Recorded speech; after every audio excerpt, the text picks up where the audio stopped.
આરોગ્ય મંત્રીને આપણે પત્ર લખ્યો છે અને જે રીતે ફૂડ પોઈઝનિંગની ઘટના બની ત્યારબાદ જે રીતે કામગીરી થઈ રહી છે તેમાં અનેક સવાલ ઊભા થયા છે. શું કહેશો? થોડા દિવસ પહેલાં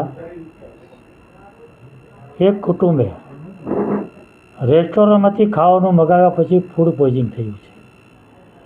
એમાં 5 વર્ષની એક બાળકીનું મૃત્યુ થયું છે એવા સમાચાર છે. આ સમાચાર મળ્યા પછી આરોગ્ય વિભાગની ખૂબ મોટા પ્રમાણમાં કાર્યવાહી શરૂ થઈ છે. છેલ્લા 3 દિવસથી અખબારોની અંદર, મીડિયાની અંદર હું સમાચાર સાંભળી રહ્યો છું, વાંચી રહ્યો છું. આરોગ્ય વિભાગની કડક કાર્યવાહી. મારો પ્રશ્ન એ છે કે 5 વર્ષની બાળકીનું મૃત્યુ થયું, એની તટસ્થ તપાસ થવી જોઈએ. શા કારણે મૃત્યુ થયું છે? ફૂડ પોઈઝનિંગથી જો મૃત્યુ થયું હોય તો શું કડક કાર્યવાહી શું થઈ? પોલીસ ફરિયાદ થઈ?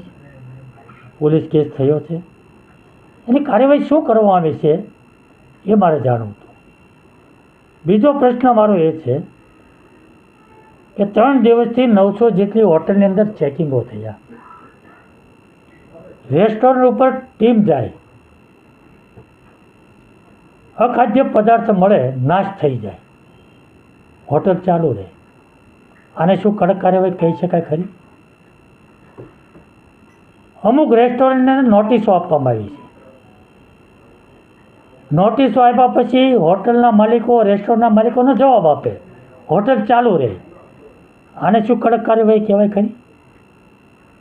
અમુક હોટલને સીલિંગ કરવામાં આવ્યું છે, બંધ કરવામાં આવી છે.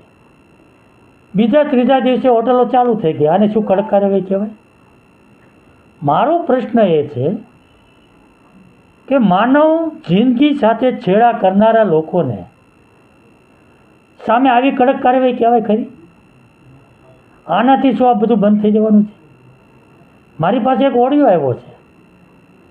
રેસ્ટોરન્ટનો માલિક એવું કહે છે કે અધિકારીઓ મારી પાસે આવ્યા હતા, એણે આજનો દિવસ બંધ રાખવાનું કીધું છે. બીજે દિવસે બંધ શટર હોય એવો રેસ્ટોરન્ટનો ફોટો અમને મોકલી આપજો. આ તો ઉપરથી અમારે પ્રેશર છે એટલે કામ બતાવવું પડે. આ શું કડક કાર્યવાહી છે? આ દેખાડો છે, આ બતાવવાનું છે.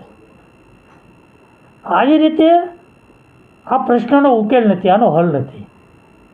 ને એટલા માટે વર્ષોથી મારી માગણી છે, વર્ષોથી મેં અસંખ્ય પત્ર લખ્યા છે કે ખાદ્ય પદાર્થો નકલી બનાવવા, ભેળસેળ કરવી એ ત્રાસવાદીના કૃત્ય બરાબર છે. કારણ કે ત્રાસવાદી હુમલો કરે તો 5, 25, 100 લોકો મરે. આ 5 વર્ષની બાળકીનો શું ગુનો હતો, શું વાંક હતો? અનેક બાળકો આવા અખાદ્ય પદાર્થો, ઝેરી પદાર્થો ખાય, નકલી પદાર્થો ખાય. લોકોની જિંદગી સાથે છેડા થઈ રહ્યા છે. આને કેવી રીતે રોકીશું? આને માટે કડક કાયદો બનવો પડે. કડક કાયદો બને, સજા મોટી હોય, અને કડક કાયદા પછી એને કડક અમલવારી થાય, પ્રમાણિકતાથી અમલવારી થાય.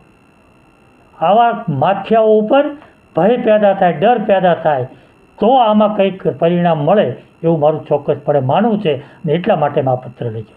આપણે વિગત પણ મંગાવી છે કે કઈ કઈ એટલે એ કઈ રીતનું છે ને એમાં શું ના, એટલે મેં જે કંઈ પ્રશ્નો ઊભા કર્યા છે એ મેં એટલા જ પ્રશ્નો ઊભા. આવી જે તમે કામગીરી કરો છો એનાથી આપણે પરિણામ શું મળ્યું છે? કેટલું પરિણામ મળ્યું છે?